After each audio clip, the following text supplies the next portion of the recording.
시청자 여러분 안녕하십니까? 토요일 아침 뉴스투데이입니다. 먼저 오늘의 주요 뉴스입니다. 국방장관이 5.18 당시 무력 진압에 대해 38년 만에 광주 시민과 국민에게 공식 사과했습니다. 금호타이어 광주 공장에서 휴가자 대신 작업을 하던 현장 관리인이 기계에 팔이 끼어 의식불명 상태에 빠졌습니다. 체육 행사에 참가한 선거구민에게 음식물을 제공한 혐의로 전남 지역 군의원이 검찰에 고발됐습니다.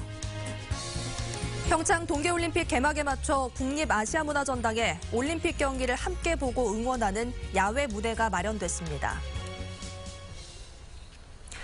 국방장관이 5.18 당시 무력 진압에 대해 광주 시민과 국민에게 공식 사과했습니다. 5.18 당시 군의 총검에 시민들이 희생당한 지 38년 만의 일입니다. 보도에 김인정 기자입니다. 국방부 5.18 특별조사위원회가 헬기 사격 등에 대해 발표한 지 이틀 만에 송영무 국방장관이 사과문을 내놨습니다. 광주 민주화운동 당시 시민들에게 총격을 가하고 무차별 진압했던 것에 대해 국방부 장관이 공식 사과한 건 38년 만에 처음입니다. 저는 국방부 장관으로서 우리 군이 38년 전 5.18 민주화운동 과정에서 역사에 큰 아픔을 남긴 것에 대해 국민과 광주 시민들께 충심으로 위로와 사과의 말씀을 드립니다.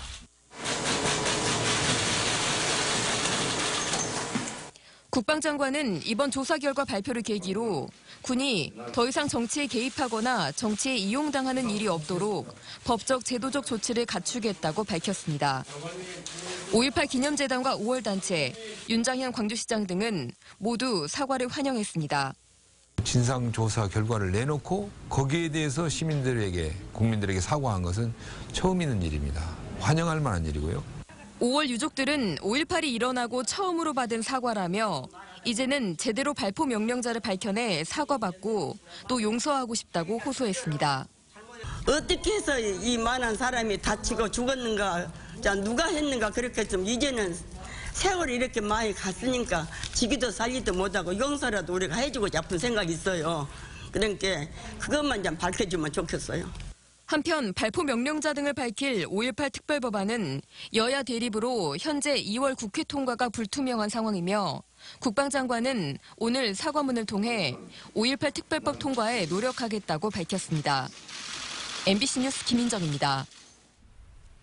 서주석 국방부 차관이 88년 당시 국회 청문회에 대응해 5.18 군 자료를 은폐하고 왜곡한 5.11 연구회에 참여한 것을 부끄럽게 생각한다고 사과했습니다. 대책위와 실무위에 참여한 것으로 드러난 서 차관은 당시 입사 2년이 지난 초임연구원으로 부여된 임무를 수행했지만 제가 한 모든 것은 제 책임으로 통감하고 반성한다며 광주 시민과 국민에게 사과했습니다. 금호타이어 광주 공장에서 또 안전사고가 났습니다. 작업 중이던 현장 관리인이 기계에 팔이 끼어 의식불명 상태에 빠졌습니다. 보도에 송정근 기자입니다.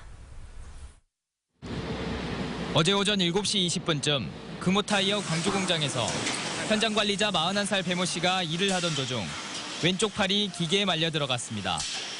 다른 동료에게 발견된 배 씨는 병원으로 의식이 없는 상태로 이송됐고 응급수술을 받았습니다.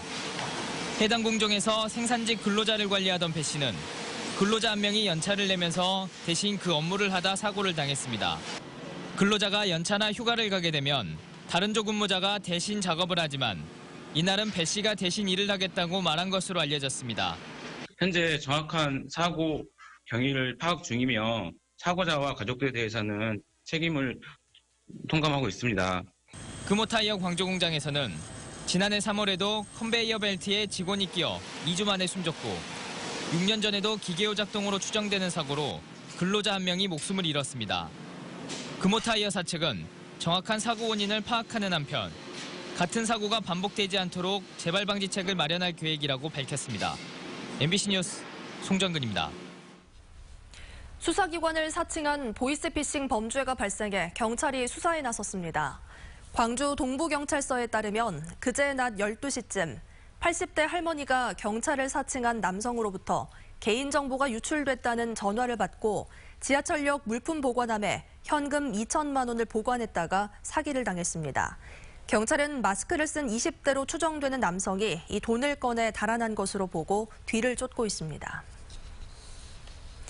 어제 오후 2시 40분쯤 광주시 서구 벽진동의 공군 탄약고 인근 차량 부품 야적장에서 불이 나 소방서 22대가 출동해 진화 작업을 벌였습니다.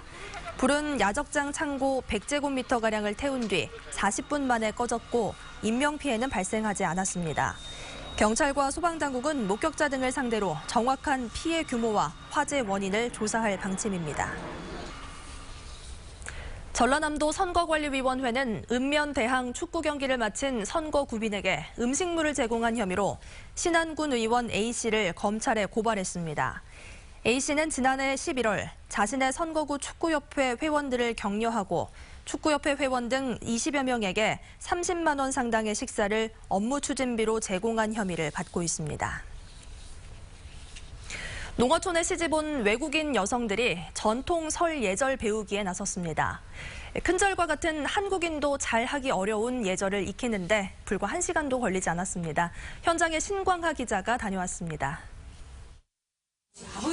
다양한 피부색의 외국인 여성들이 곱게 한복을 차려입었습니다.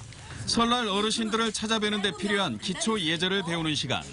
큰절을 하는 방법을 배우는 것은 쉽지 않은 과정입니다. 자리에 앉는 순서와 손의 위치, 고개를 숙이는 속도까지 한국인에게도 어려운 예절이 결혼 이주 여성들에게 쉬울 리 없습니다. 조금 힘들고요. 근데 지금 많이 배웠으니까 많이 가르쳐하는 거 그래도 지금이 괜찮아요. 큰절은 부모님과 배우자에게만, 작은 절은 친척들에게 예절이 필요한 때를 외우는 것도 시간이 걸리는 작업입니다. 우리 전통 모습을 아이들한테 보급할 수 있는 가장 중요한 길은 다문화 엄마들과 다문화 가족과 함께 이런 행사를 많이 갖는 것이 중요하지 않을까. 전남에서 최근 외국인과 결혼하는 사람은 10명 중 4명꼴. 급증하는 외국인 배우자를 위해 개설된 지자체의 문화강좌가 인기입니다. 요리 배워야 막 먹어보고 그래야 점점 음식에 익숙해지고 잘 먹을 수 있어요. 전통 예절과 놀이 등 한국의 전통 문화가 이제는 외국인 여성들을 통해 후손들에게 전승되고 있습니다. MBC 뉴스 신광하입니다. 평창 동계올림픽 개막에 맞춰 광주에도 경기를 함께 보고 응원하는 야외 무대가 마련됐습니다. 국립아시아문화전당에 마련된 광주 라이브 사이트에서는 평창 올림픽이 끝나는 오는 25일까지 주요 경기가 실황 중계되고 전문 댄스팀 공연과 마술 등의 볼거리가 제공됩니다. 수년째 사업이 표류 중인 광주 송정역 복합환승센터가 새로운 국면을 맞았습니다. 광주시는 우선협상 대상자인 서희건설 컨소시엄에 개발 사업을 종료하겠다는 공문을 보내고 오는 12일까지 답변을 요구했습니다. 이는 일종의 최후 통첩으로 서희건설과의 협약을 해지하고 다른 방식으로 환승센터 개발을 추진하겠다는 뜻이라고 덧붙였습니다.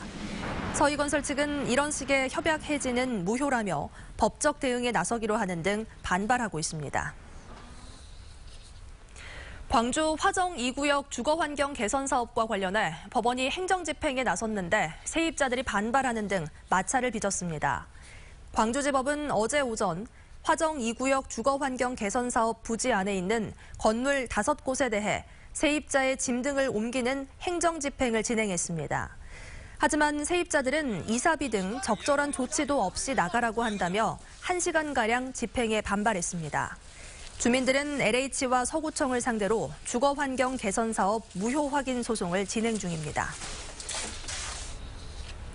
광주 동구청이 특혜 논란을 빚고 있는 해병전우회 지원 조례에 대해 동구의회에 제의를 요구하기로 했습니다. 광주 동구청은 지난달 동구의회가 통과시킨 해병대 전우회 지원에 관한 조례안과 관련해 이미 사회단체 보조금을 지원을 하고 있다며 불필요한 조례를 제정할 이유가 없어 제의를 요구할 계획이라고 밝혔습니다. 광주 지역 시민단체들도 특정 단체에만 혜택을 주는 이 조례가 선거를 앞둔 선심성 조례라며 폐지를 주장해왔습니다. 지난해 광주 전남 지역 헌혈 실적이 1년 전보다 소폭 증가했습니다. 대한적십자사 광주 전남 혈액원에 따르면 지난해 헌혈 횟수는 20만 2,667건으로 1년 전보다 9% 증가했고 연령별로 보면 10대와 20대가 전체의 70%가량을 차지했습니다. 혈액원은 전염병 감소와 민방위 헌혈 개시, 헌혈버스 운영 등으로 헌혈 실적이 증가했다고 밝혔습니다. 치매를 앓던 60대 여성이 실종 하루 만에 눈길에서 숨진 채 발견됐습니다. 광주 광산경찰서에 따르면 어제 오전 8시쯤 광주시 광산구 산정동의 한 공터에서 66살 A씨가 얇은 옷차림으로 눈이 쌓인 길가에 쓰러져 숨진 채 발견됐습니다. 경찰은 수년간 치매와 지병을 앓아온 A씨가 외출을 했다가 한파 속에 길을 헤매다 저체온증으로 숨진 것으로 보고 정확한 경위를 조사 중입니다.